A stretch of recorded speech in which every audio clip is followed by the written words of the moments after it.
Dopo il freddo polare, la colonnina di mercurio nei giorni scorsi è infatti scesa di notte anche a meno 10 gradi, per non parlare della pioggia ghiacciata, evento meteorologico che ha mandato in tilt la viabilità cittadina e rifatto la comparsa anche la neve, un debole soffice nevicata di un paio d'ore che ha tinto di bianco i tetti delle case, le auto in sosta e le strade. C'è freddo, però ormai è già andata via tutta la neve qua, quindi è un peccato. Speravamo durasse un pochino di più, ecco.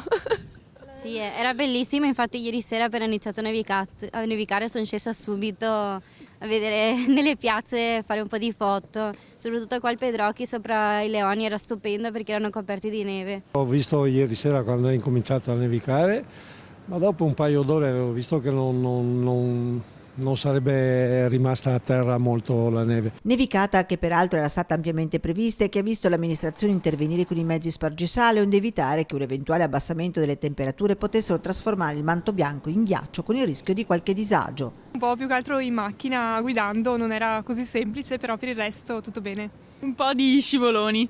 Ero stamattina? Ieri. Ieri sera. Stamattina la situazione com'era? Stamattina si scivolava un pochino. In realtà l'effetto manto bianco è durato poco perché poi la neve si è trasformata in pioggia, evitando così eventuali disagi alla popolazione. Problemi no, perché ne è caduta molta poca e infatti adesso è praticamente sparita. Nessun problema. Tranquillo, mezzi pubblici perfetti. Perfetti come sempre, al lavoro si è andato tranquillamente, nessun problema.